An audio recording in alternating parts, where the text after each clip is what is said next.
We're excited to have Paul Scheuren from Impact Data Source joining us today. Paul, in Impact Data Source, we've been working with Impact Data Source. They are a strategic partner of the Retail Coach. We've worked with them for years.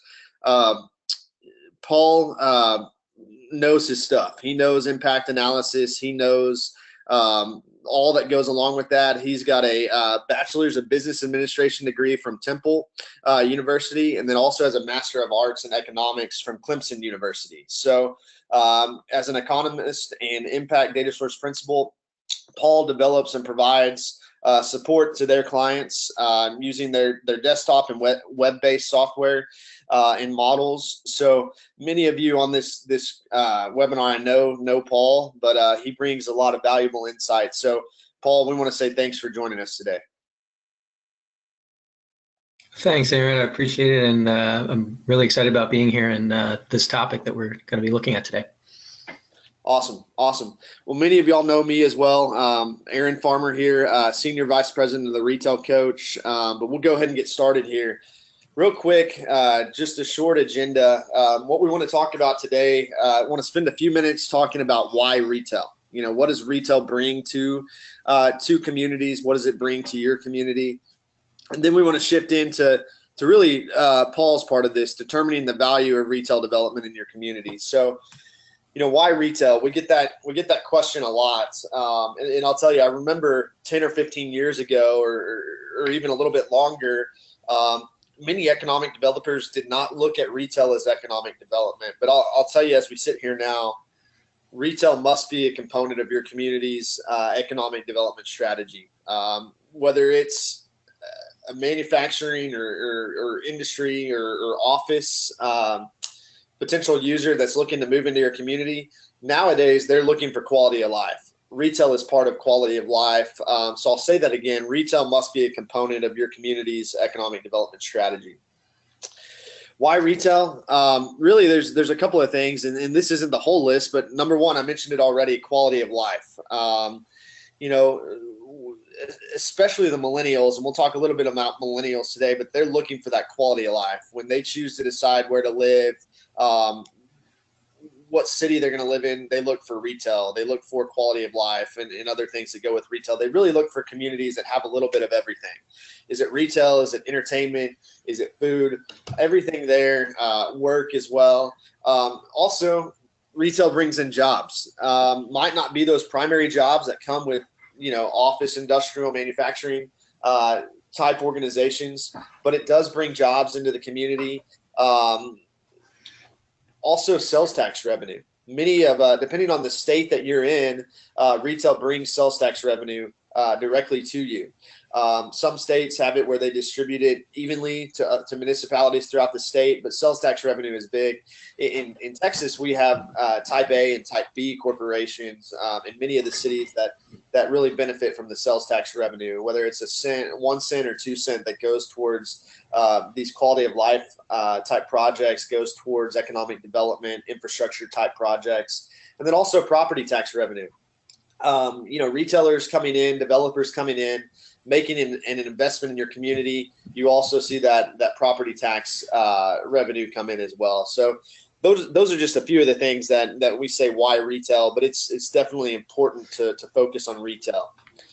We mentioned this already, but one of the things I think is interesting is as we look at quality of life, I remember in the past people would find a job and then they would move there. Well, what we're seeing now, especially with that younger age group, the millennials, many of these consumers are now choosing where they want to live first before they find a job. So deciding that, hey, we want to move to Austin, Texas, or we want to move to Denver, Colorado, and then finding a job based off of that. So it's important to have those quality of life aspects we talked about, retail being part of that.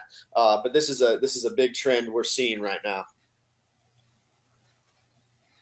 Mentioned this already, so I won't hit on it too long, but many of the large companies, whether it's industrial, manufacturing, office, they're looking for quality of life. I had a conversation at an economic development conference a couple of weeks ago with a site selector who helps these large companies choose sites, and he said they've got a list basically that all of the boxes have to be checked before the company will look at even locating the community. He worked for some of the larger ones, Apple, Google, some of the others. And part of that, he said, was quality of life. And especially if they're looking to recruit the younger talents, they're looking, like I said, for those communities that have everything. You know, is it a vibrant downtown? Is it a town center? Is it, you know, shopping options? Is it making sure there's a grocery store there or restaurants? All of those things play into that. So it was really interesting to hear from an exec at one of these larger kind of tech companies saying, look, before we locate in a community, we have to make sure they have that. They're looking for the spouses and the children of those that they're going to be that are going to be working at the companies. Is there things for them to do? Is there that quality of life? Those are all the things that really go into those selection criteria. But before we transition into Paul's part of this, what I want to talk about is you as municipalities need to really take a look and conduct a land use analysis. If you were on our last webinar, we talked about how important it is to look at those sites in your community, whether they're new development or they're redevelopment, to determine are they serving their highest and best use. You know, it could be a greenfield, it could be a vacant space, or it could be a property that needs redevelopment. It's important to look at those properties, understand their value they have now, but also determine the value of the project. If you were to bring in a casual sit-down restaurant, what would the value of that project, or what would the impact that project would have on your community from, you know, sales tax standpoint to property tax standpoint to bringing in other retailers and restaurants, those sort of things, or is it a developer that's looking to come in? So one of the reasons we wanted to have Paul join us on this webinar is we get a lot of questions about, well, how do you determine the impact? How do you determine what's best for a site? And part of that is really just determining the value. What is the overall value that this project will bring now, 5 years from now, 10 years from now, and into the future? So we'll kind of use that as a segue into Paul's part of this, which is really determining the value of retail development in your community. So, Paul, thanks again for joining us. I want to hand this off to you, and really appreciate it. Yeah, thanks, Aaron, and thanks for the introduction. Really appreciate you having us join you today to talk about this topic of valuing retail development. And when we talk about determining the value of a retail development or just an individual retailer in your community, we're talking about an economic development impact analysis. And so this approach can be applied across all types of economic development projects. So the typical kind of manufacturing or office, call center, even residential development, really any type of project. But today we're going to talk about, focus in on retail. And what we're talking about, again, though, is simply an economic development impact analysis. It's something that at my company, Impact Data Source, we kind of eat, breathe, and sleep. As Aaron kind of mentioned in the intro, we've been around for quite some time. We've got 20 years of experience kind of working almost exclusively with local or state governments and ED organizations. So what is economic development impact analysis? And I guess the reason we're using these terms kind of precisely, economic development impact analysis, is that we want to be specific that it goes beyond just economic impact. So it's more than just thinking about the jobs or the salaries and this kind of fuzzy concept that's called economic output that seems to trip up a lot of folks. So economic developers, as we know, need to go beyond those economic impacts. They need to evaluate the deal, so to speak, so how everything comes together. And so in that context, you need to understand what we call fiscal impact, which is kind of just a fancy way of saying how the city or the county or the school district is affected by the project. So what are the additional revenues they might receive, and what are some additional costs they might bear? So essentially, we're trying to figure out who gets the revenue and what are those net revenues. And then the kind of thinking about this again, still as an entire deal, a package deal. Oh, if there are incentives to be considered in this, how do those incentives feed back into the analysis? And so one of the things, and Aaron kind of touched on some of these topics before the handoff there, but we want to think about some of the prerequisites before running an impact analysis. And so we have a due diligence checklist that we've put together, and this is more generic or more general for any type of economic development situation.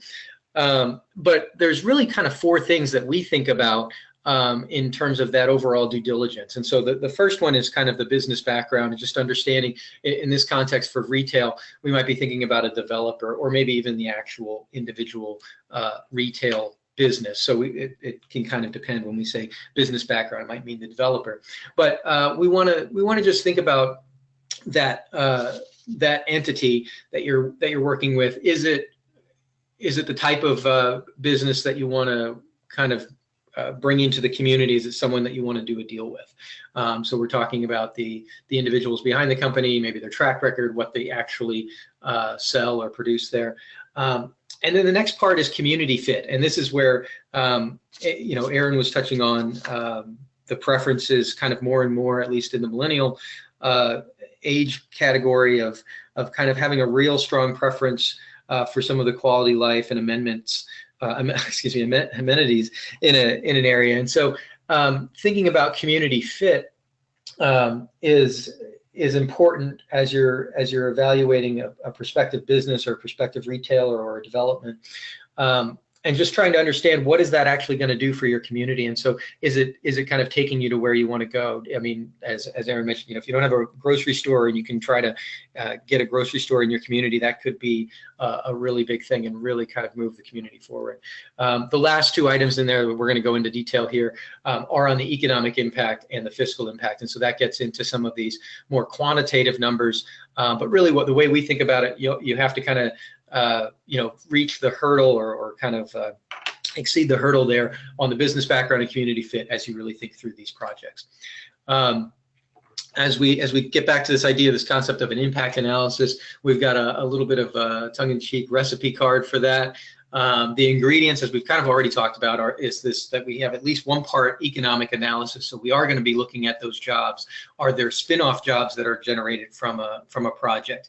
In the case of retail, I'll tell you already, there's not going to be very many. The spin-off impact or those benefits from an economic impact standpoint for a retailer or a restaurant are relatively minimal. That's not really what you're necessarily interested in that type of project. For manufacturers and those other sorts of things where you're thinking about more of economic base type activity, that would be where you might see greater spin-off benefits. The second part there is, as we say, several parts fiscal analysis. There we're talking about, as we say, several parts, kind of understanding what's going to happen in terms of those revenues for each one of the taxing entities. So if you're the city, you might also want to understand what's going to happen for the county, what are the revenues that the school district will receive, and so on.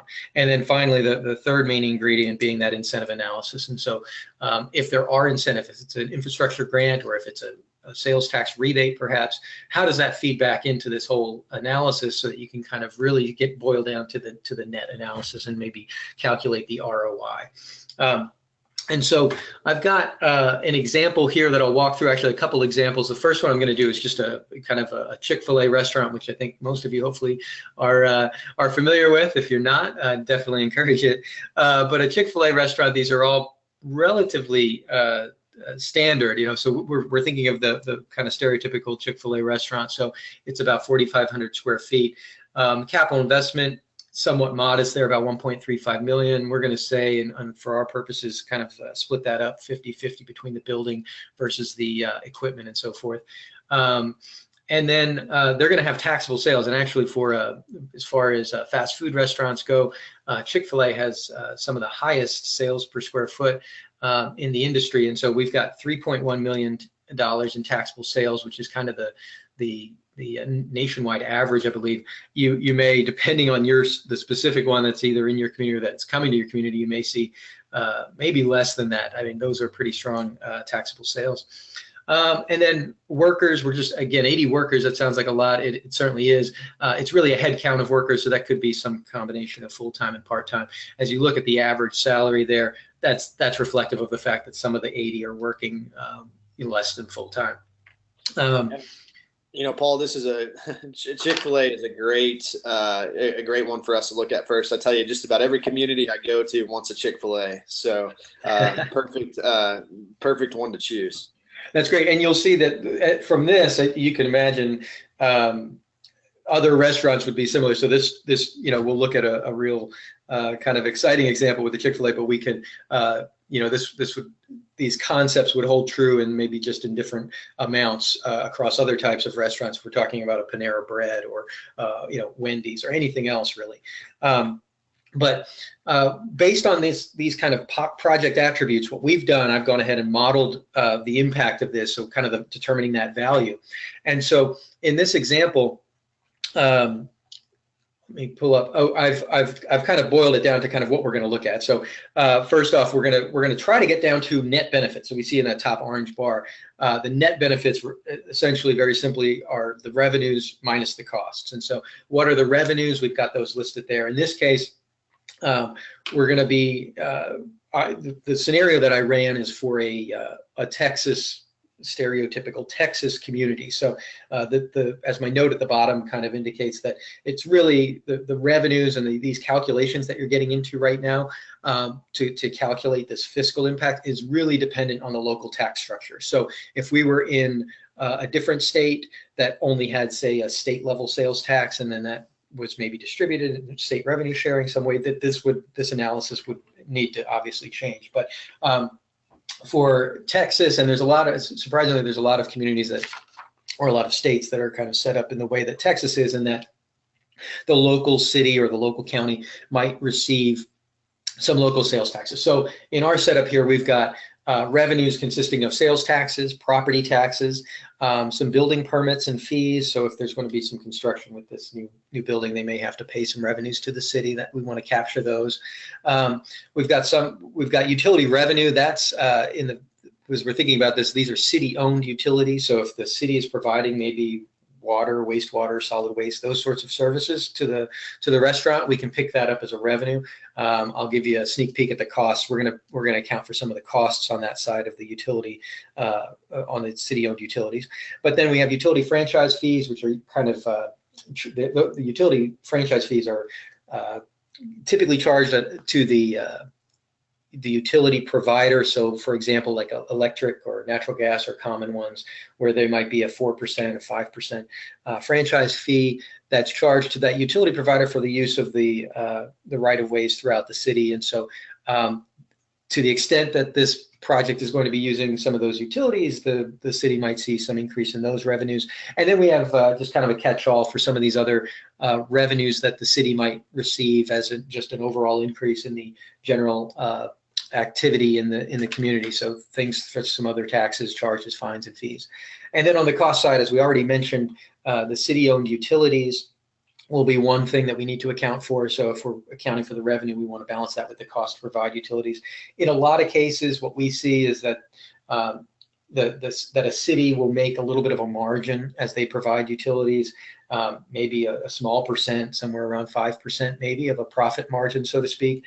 So the cost, if they receive $1 in revenue for those utilities, the cost to provide those utilities might only be 95 cents. So that's what we want to investigate there. That comes through a number of different ways. Sometimes you just make transfers to the general fund from the utility fund, and so it's really getting into these details that are important for us. And then the other cost that we'll point out is just city services. And so as there's more, and I guess in the case of retail, you'll have kind of if it's a Chick-fil-A restaurant, you might have the need for all this, maybe there's more activity, more people around. You're going to want to think about the city's cost for public safety and some of those other things.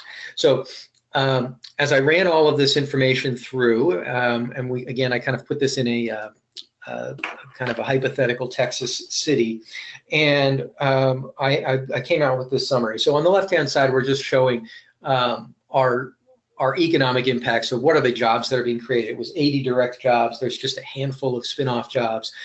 So about 90 in total in terms of that job creation. So there's really not, as we talked about already, there isn't a lot of spin-off impact from the jobs.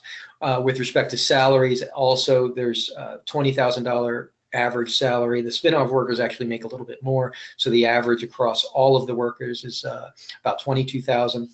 And so again, if we're thinking about quality of jobs and so forth, and maybe indexing that based off of the income earnings of these workers, these aren't necessarily the highest quality jobs, but these are interesting or useful information to have and to know in the case even of retail.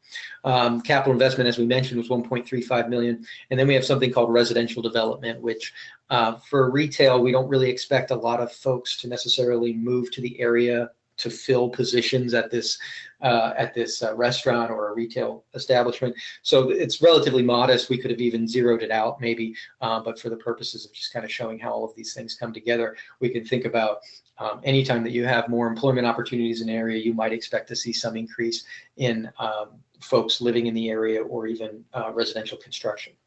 So that's in the gray bar to the left-hand side. That's how I think about economic impact. On the table here where we have the net benefits, this is really where we're getting down to the value of this Chick-fil-A. So we projected out over a 10-year period to see what the benefits would be to the city. So again, there's going to be benefits for the county and the school district, but this is focused just on the city. And again, it's over a 10-year period. So if we were to divide these maybe by 10 years, we might see that the net benefits would be roughly $62,000 per year. It may not go exactly in that order, but on average, that's what we're looking at. So the net benefits, the kind of that top line is $620,000. And then we can see what the benefits and what the costs are composed of. So we've got sales taxes that are about $525,000. That's the biggest driver. In this case, we can see that our benefits subtotal there is about $800,000. We have some costs of about $177,000 in total. And so our net benefits across this 10-year project is about $622,000. This is helpful just to get an understanding of kind of what's driving the analysis. As we kind of already knew going into this, something like a Chick-fil-A with $3 million in taxable sales each year, you could and relatively modest capital investment, you can be sure that the biggest driver, the biggest source of revenue for the city will be that sales tax. And so seeing these line items is helpful in just understanding kind of how this comes together. Now, what I want to do next is just show on that annual basis, what does that look like? And so this one isn't very exciting. You've got, in the first year, you're going to have maybe a little bit of extra impact from if there's some building permits and fees, or if there's some sales taxes related to that construction. But then beyond there, you're just kind of relatively flat, or maybe increasing just slightly, as this shows. So in other examples where maybe you're phasing in and it's multiple retail establishments coming on at various times, you would see either points where this jumps up a little bit higher, or maybe that it ramps up faster. In this case, that's not really happening in just this one Chick-fil-A. Now, if we want to think about how we can take that third part of the analysis, we've talked about economic impact, we've talked about fiscal impact, but now we want to evaluate incentives and see how that feeds back into the analysis. I'll kind of walk through two different examples and kind of see how they can even be layered on top of each other. So let's just, for an example, look at a sales tax rebate.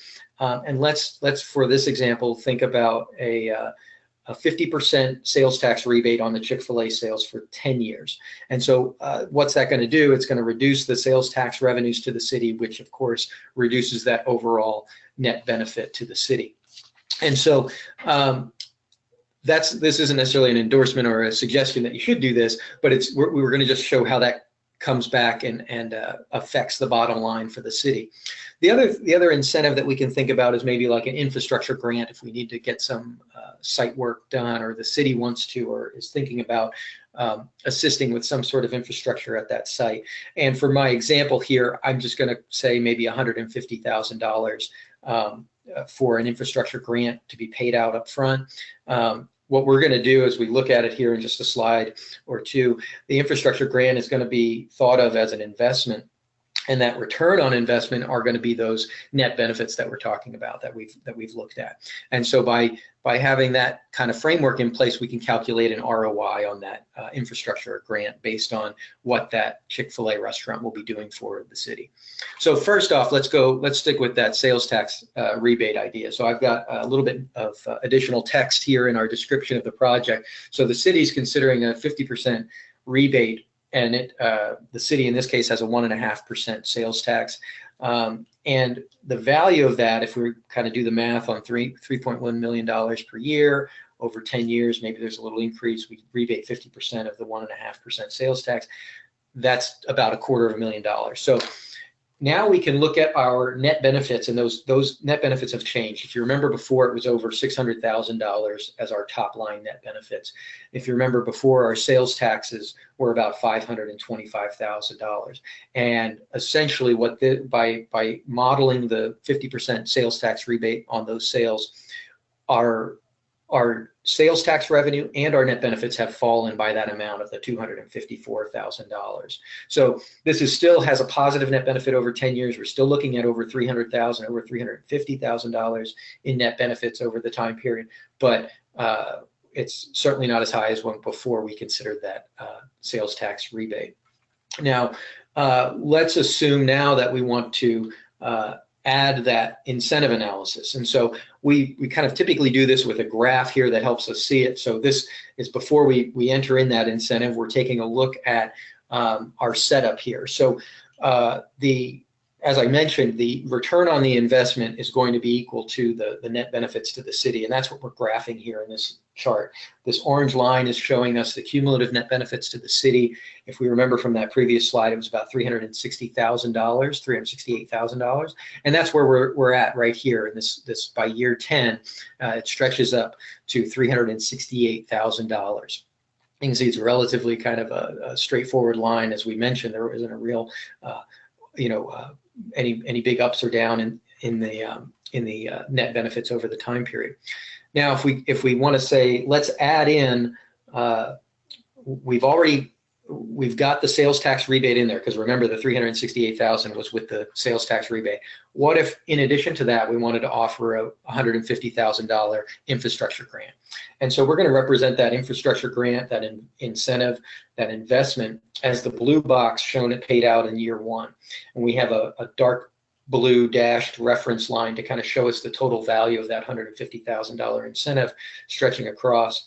And where it intersects our orange line, that shows us our payback period. That shows us where the city will have recovered enough money in net benefits to cover the value of that incentive. So basically, by just about, if we're looking at the graph, just about year 4, we can see that the city has received $150,000 in net benefits by that point, and that will be the payback point of this infrastructure grant. And we can see we've calculated kind of precisely there, and it is exactly 4 years. We've got a rate of return of just about 25%, and if we were to divide that incentive out by the 80 jobs, we can see what that looks like on a per job basis. Now, this is, again, I'll point out that this infrastructure grant plus the sales tax rebate. Let's say that maybe it was an either-or option, and that you weren't going to offer that sales tax rebate, which would then mean that your net benefits jump back up to $600,000, but you were just going to consider the infrastructure grant. So what that means is your payback period would drop and your rate of return would increase. And so we can take a look at just the infrastructure grant, adding back in and kind of removing that sales tax rebate option. And now our net benefits stretch up to year 10 at $622,000. And we see that payback period falls from 4 years back to 2.4 years for that same $150,000 incentive. And so this is kind of a helpful way to think about in economic development what you're doing if you've got incentives and you want to compare that to kind of what the city receives from that. Again, this could be the EDC or something like that, working on behalf of the city. And so we compare to what the city receives as a result of this project. The analysis, as we've calculated, although we've focused entirely on the city, we've calculated the benefits across all of the taxing entities. So here, again, my generic names, but we've got the city listed, we've got the county, school district, and then some other just property taxing districts. And in my case, I had a road district and a water district you might have a college or a library or a hospital district. There's all different sorts of things, but we would want to, you know, understand what tax revenue they might receive, and that in those cases it might just be property taxes. In school districts, you're generally looking at maybe some state funding or different things like that, and the cost to educate students. But getting a good view of all of the taxing districts is helpful. Although, like I've said, we've been focusing on incentives, say, from the city, so we want to compare the return on that city's incentive to just what the city will receive. It's important, though, maybe to consider all of the taxing districts. Now, what we just looked at, again, was that single Chick-fil-A restaurant, but we might think about a larger retail development. And so in this case, what I'm going to walk through is a scenario that we've modeled with a Walmart supercenter retail development and inclusive of some additional retail with some essentially junior anchors and some other retail tenants and maybe some pad sites with restaurants. So first off, just to kind of define what we're talking about with our Walmart, I kind of have the stereotypical supercenter of 190,000 square feet. I've got a capital investment of just over $20 million. There's going to be some taxable inventories in Texas. Again, this is a Texas setup that I've got going. Texas taxes inventory, so we're going to pick up some revenue from that for the city. And this Walmart will have a pretty significant number of taxable sales in a year. And I've got the workers shown there again, and we're going to use that same average salary of about, or average earnings of about $20,000. Again, some of those workers, as you know, will probably be part-time. So this is just the Walmart portion of it. If we add to that kind of some of this various other retail, including these junior anchors, other retail tenants, and some pad site restaurants, we're going to have about a total of 147,000 square feet to be constructed. That capital investment is going to be just under $20 million. We've got some more taxable inventories, and we've got some more taxable sales. And you can see the assumptions that we have there for those. And so we've got this whole retail development site plan. So this is kind of a mix of some of the projects that we've worked on just in the last few months even. As we step forward on this, I've kind of broken this out for us so that we can kind of see in columns what's happening just specifically maybe for the Walmart and then also for this various other retail. And we could even break it down further, as I mentioned, there's some junior tenants, and so we could break out this various retail even into smaller line items so that you could see exactly what happens. But at the top line, if we just look at the total across the Walmart itself and this other various retail, we've got total net benefits of about $14 million over 10 years. Again, all of these numbers are over a 10-year period as we're trying to look out as best we can. And if we look again for a retail establishment or retail heavy establishment, the sales tax is the biggest driver of this overall. So if we're looking at the top line of total $14.6 million in net benefits, $12.2 million is coming straight from the sales tax revenue. And so that can help you understand again where you're getting your revenue, what's the important part of this. You know, sometimes you can get bogged down in trying to understand the capital investment and how much that property may come onto the tax rolls for. And you know, you can see in this case certainly $1.2 million, and then we're going to add to that some others. It's almost about between the different types of property. We've got real FF&E and inventory itemized here. You can see that's about $2 million. So $2 million in property tax revenue over 10 years is certainly significant, but as you can see, it kind of pales in comparison to the sales tax revenue, which is really driving the majority of this analysis. So as I look at this, as I think about this project, I feel that the analysis is pretty sensitive to those sales tax numbers. And so we might want to think about going back and saying, well, were those sales per square foot estimates reasonable, maybe nationally, or were they even reasonable for our community? Do we think we're going to be at that national average for sales per square foot of a Walmart or of those other, other retail establishments? And so if you weren't really certain of that, or if you wanted to kind of just run a scenario, what you could do is maybe say, look, let's say that we only hit 75% of their sales tax target or the sales taxable sales targets. Maybe that's due to the fact that, you just don't produce that as, those industry standard average sales in your community, or even maybe there's occupancy problems and things don't get leased up quite as you expect. So if we did that, what I did in this next slide is to say that they said they were going to hit, that $35 million in taxable sales at the Walmart each year. Let's say that they only hit 75% of that. And the same is true for maybe the various retail.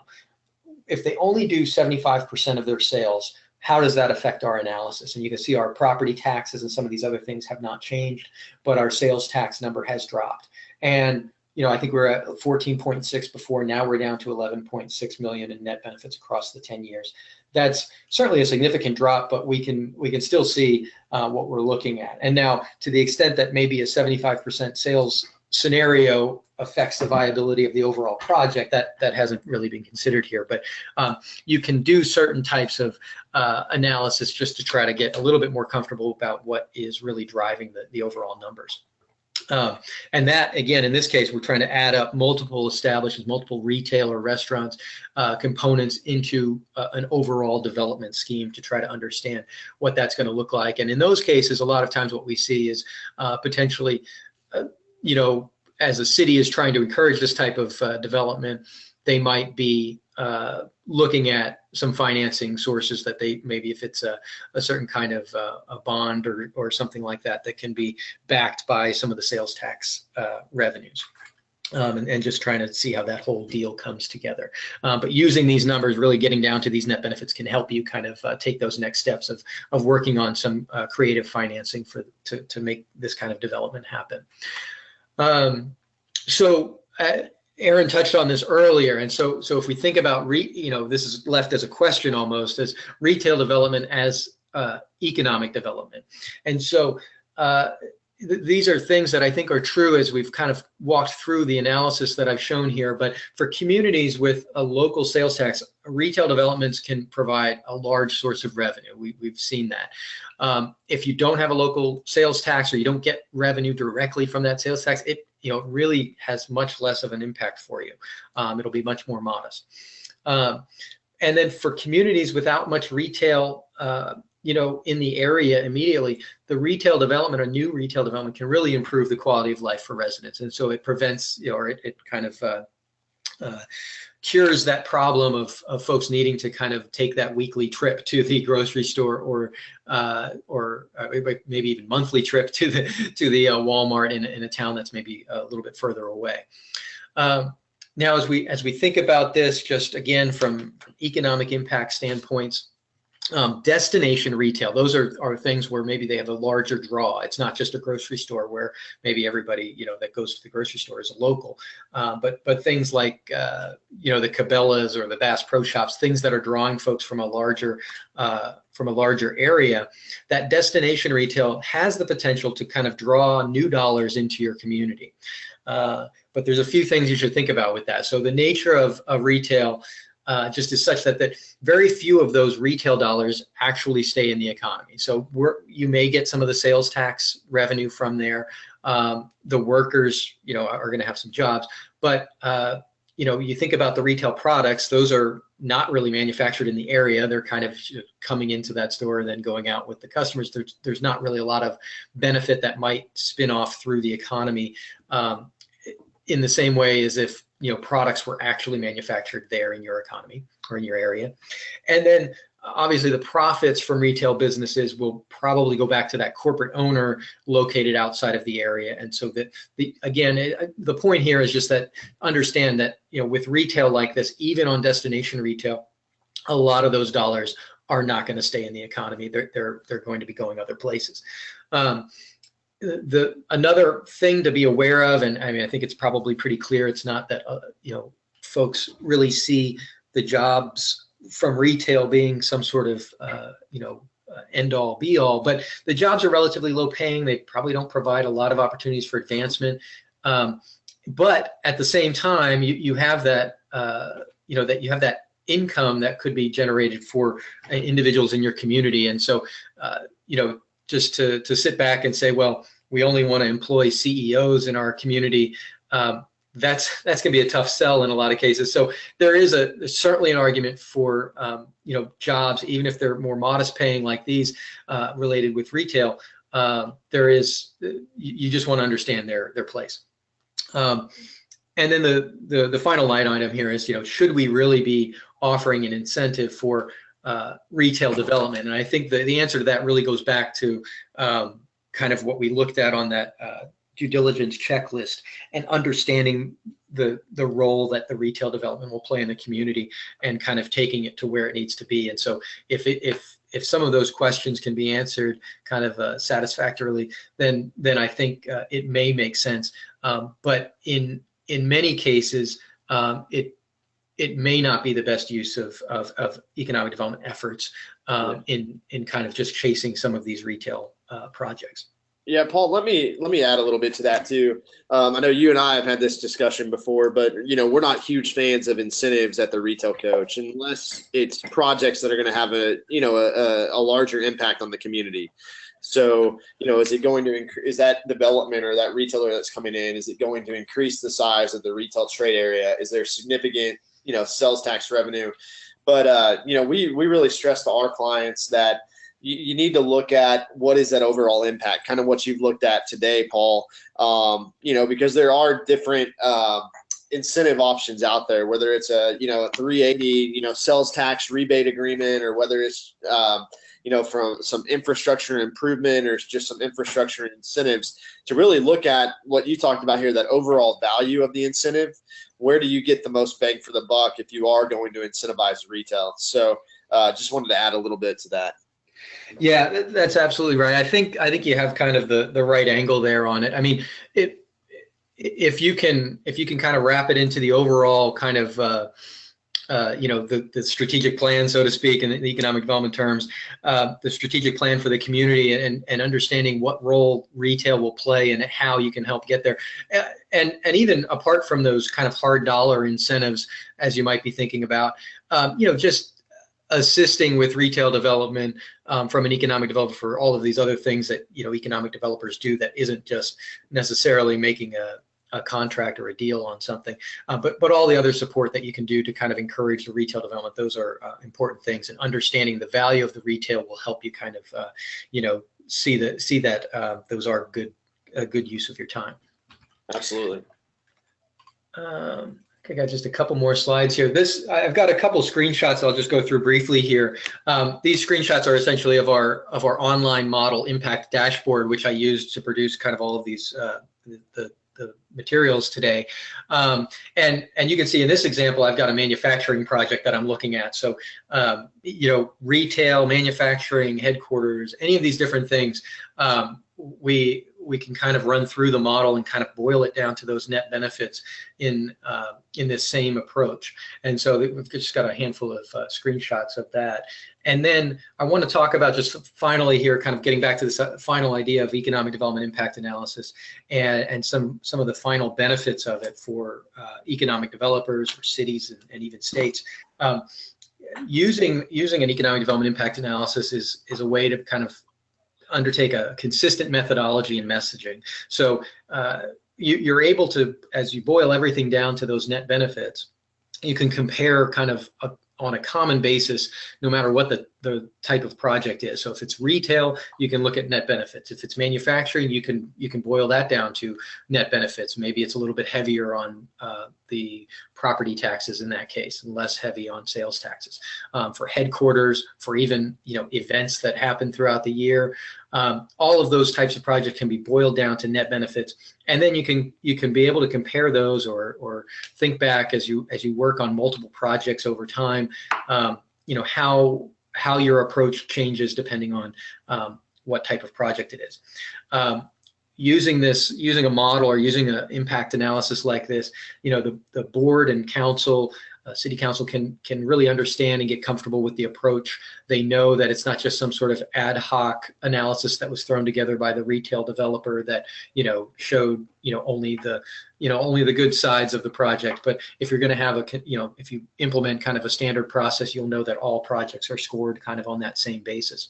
Um, and as an economic developer, I think it really helps you communicate effectively kind of with everyone. So if you're in the middle there, you think about dealing with the business or consultants or even that developer, you're trying to kind of explain, what you're looking at, what you're up against, what you're trying to how you're trying to value the project. And then as you're communicating with your board or your city council, it's kind of the same thing. You're saying, look, these are more or less some quantitative numbers that this is the benefit that we'll get from it, and it's a standard process. Overall, just as we've talked about, it kind of gives you that 360-degree view of the project, so you can kind of look at it from multiple angles, not just zeroing in on sales tax, not just zeroing in on, oh well, it's they only make $20,000 a year in those jobs, whatever it is. It really gives you a full view of the project. And then finally, if we are kind of getting into some sort of agreement, economic development agreement, it really helps you set up the compliance and performance to understand what's important. And if they don't hit, like we said, if we don't hit their taxable sales target, the sales tax revenue target, if they miss it by $1, how bad is that? If you miss it by $1, you know that's not that bad. But say you miss it by 75%, we already know that scenario. We can see that it's still pretty significant net benefits if that were the case of that one example. So I think that's the end of my slides. And Aaron, I'll turn it back to you. Yeah, well, first off, Paul, thanks a lot. I mean, that was, I know, really enlightening for me, and I know it was for a lot of the attendees on here. We've got a couple of questions that have come in that we'll go ahead and try to answer between the two of us. And then just if you have questions right now, feel free to type them into the question box in the control panel there, and we'll try to get to them. But Paul, the first question is really towards you. It says, are per capita economic impact studies of proposed developments worthwhile? Should case studies be preferred? Do you have a thought on that? Well, I guess there's a balance. I think I understand what we're getting at there, and there's a balance that needs to be taken there. There's not going to be a case study that shows exactly what's happening in your community, the development that's planned exactly for your community and what that's going to mean there. I think there is a danger maybe in just taking at face value what the developer says even the tenants, if you're looking at, again, the national data about this is what our sales typically do. You might want to, as I say, kind of run some scenarios. I think it's important that you get specific enough that you're able to model exactly what is being planned for your community. So I don't think there's any case study out there that's going to show you exactly what's going to happen for your community as this project comes along. So getting into modeling exactly what is proposed. And then I think the idea of using a case study to me would be so that you can and I may have this wrong, but my idea on why you would be using a case study is to kind of see what happens and what these eventualities are. Do they produce what they say they're going to, and so forth. And just that analysis that I walked through there of doing a scenario to say, well, and we could do it on the Chick-fil-A restaurant too. So let's say they don't hit $3.1 million. And so maybe we need to go in and put a little bit lower taxable sales there. Maybe we just put it at $2 million to be super conservative and see what that looks like.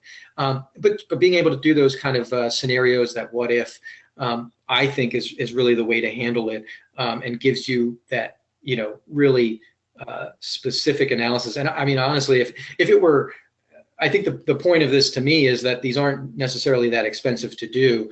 And so going out and looking at case studies and that sort of thing, I think would, if that case study approach was used to kind of save money or time, I don't know that that's necessarily going to be the case. Yeah, thanks, Paul. Another question we just had come in. It's our issue as a city is drawing in the retail. Would you say that giving incentives, like mentioned a few slides ago, is the best way to draw in retail? And I'll kind of take that one, Paul. Mm-hmm. Like I mentioned before, we're not huge fans of incentives at the Retail Coach, but they're necessary in certain situations. But I'll tell you a story. Incentives do not close the deal necessarily for a retailer. Retailers want to go They look at the community where they look at the sites where they're going to have the highest return on investment for them. So we were working a project in community, southern Oklahoma, and this community, believe it or not, offered about $250,000 just cash to this retailer that was looking to come in. The community south of them didn't offer anything, and that retailer still went to that community south.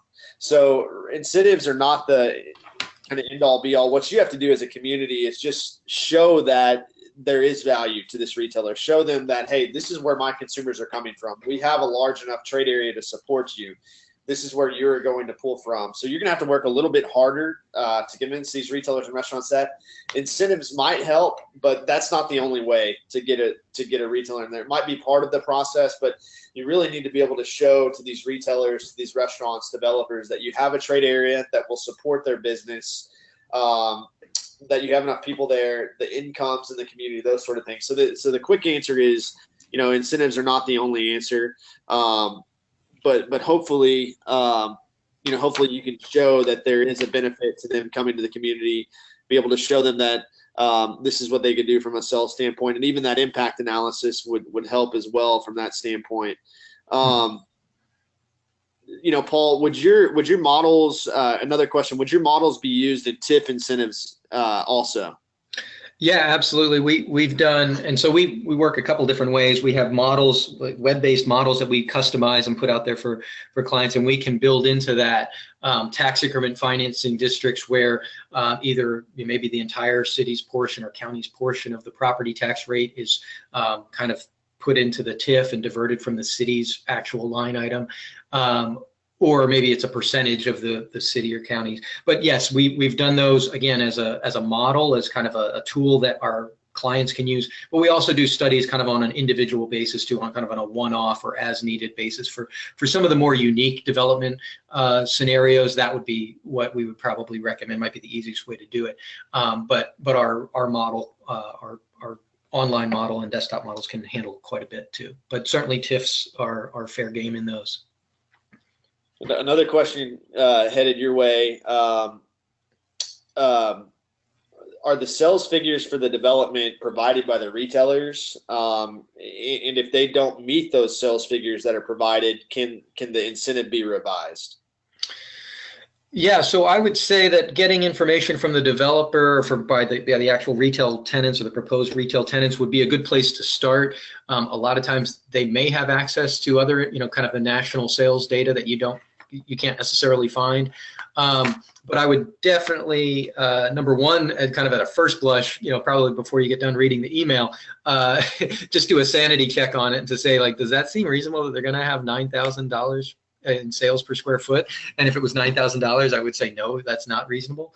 But there are a number of sources, and if you just need to run something by somebody, you can certainly send me an email. But we buy a number of data sources that we can look at and see for different types of businesses what they report as their sales per unit or sales per square foot.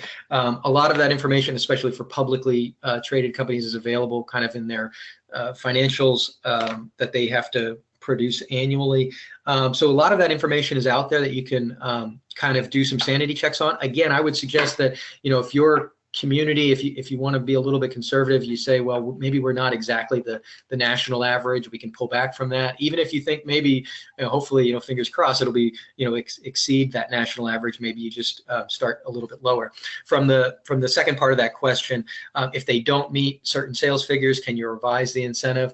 On those kinds of things, it all depends on what the incentive is that you're considering. If it's a sales tax rebate, I mean, in those cases, it would be tied to, exactly what your sales are. So if you tell me you're going to have $1 billion in sales, but then you only have $1 million in sales, well, you only get the rebate off of what you actually did.